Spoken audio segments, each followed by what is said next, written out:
आज हम ना एक प्रॉन रेसिपी बताएंगे। पहले कढ़ाई लेंगे, उसमें सारे जितने भी खड़े मसाले हैं, जीरा, वो सरसों, थोड़ा उड़द का दाल, थोड़ा साबुत हरी मिर्च, साबुत लाल मिर्च और फिर प्याज थोड़ा सा डाल के थोड़ा सा फ्राई करेंगे। उसके बाद लहसुन को दरदरा कूट के डालेंगे। लहसुन, अदरक लहसुन पेस्ट नहीं डालेंगे क्योंकि अदरक लहसुन पेस्ट डाल भी सकते हैं, पर अदरक लहसुन पेस्ट बिना डाले थोड़ा सा लहसुन को कूट के डालेंगे उसमें, दरदरा कूट के, तो उसमें ज़्यादा स्वाद आता है थोड़ा सा।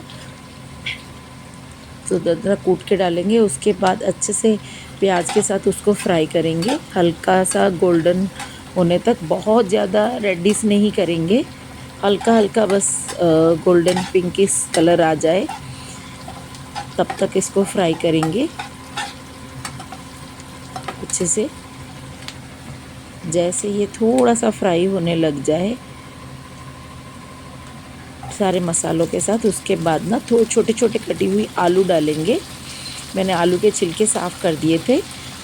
छिलके साफ़ करके सिर्फ आलू को अच्छे से पानी से धो के फिर आलू डालेंगे, पानी से निकाल देंगे अच्छे से, और आलू को तेल में अच्छे से चलाएंगे। उसके बाद आलू में हम सारे मसाले धीरे धीरे करके 1 बाय 1 डालेंगे।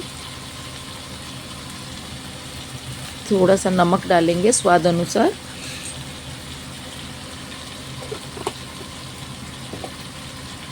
पहले आलू में पहले नमक डालने से ये होता है, आलू जल्दी से थोड़ा सा बॉयल हो जाएगा, वरना बहुत समय लगाएगा, क्योंकि प्रॉन बहुत जल्दी बॉयल हो जाता है और आलू थोड़ा टाइम लगाता है। इसीलिए थोड़ा सा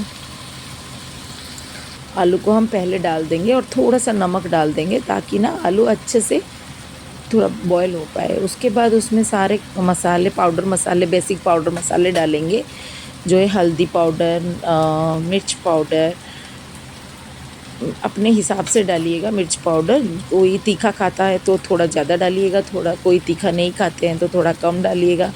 इसके बाद मैंने इसमें मसाले डाले हैं, मसाला पाउडर डाले हैं, गरम मसाला पाउडर। मैं MDH का किचन किंग यूज़ करती हूँ, वो मसाला मुझे बहुत अच्छा लगता है, इसीलिए MDH का किचन किंग यूज़ करती हूँ। उसको डाल के आलू में थोड़ा सा मिला के थोड़ा सा मसाला फ्राई होने तक उसको रहिएगा। जैसे तेल अलग होता हुआ दिख रहा है यहाँ पे, तेल अलग हो जाएगा तो फिर पता चल जाएगा हमें कि मसाले अच्छे से फ्राई हो गए हैं। तब तक थोड़ा बीच बीच में चलाते रहिएगा, वरना नीचे से मसाला जल जाएगा।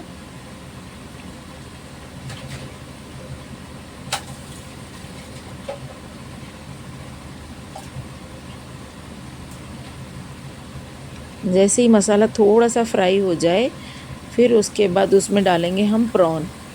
पहले भी प्रॉन डाल सकते थे, पर प्रॉन बहुत जल्दी बॉयल हो जाता है, तो इसीलिए मैंने बाद में डाला हुआ है। इसलिए प्रॉन डालेंगे अच्छे से। प्रॉन डालने के बाद हम इसको अच्छे से मिलाएंगे, ताकि प्रॉन भी अच्छे से फ्राई हो जाए, और काफ़ी अच्छे से भुनेंगे इसको।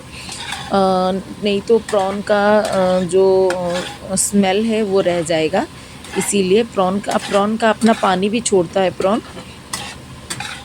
तो जब तक वो पानी छोड़ के फिर उसको अच्छे से फ्राई हो जाए। जैसे प्रॉन, कैसे पता चलेगा कि प्रॉन फ्राई हो गया? प्रॉन के दोनों तरफ वो पिंकिश रेडिश आ जाएगा कलर, थोड़ा थोड़ा रेडिश आ जाएगा, तब हमें पता चलता है कि प्रॉन अच्छे से फ्राई हो गया है।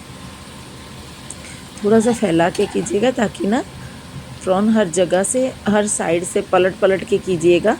थोड़ा सा भुनिएगा ताकि पता चले कि प्रॉन अच्छे से फ्राई हो गया है।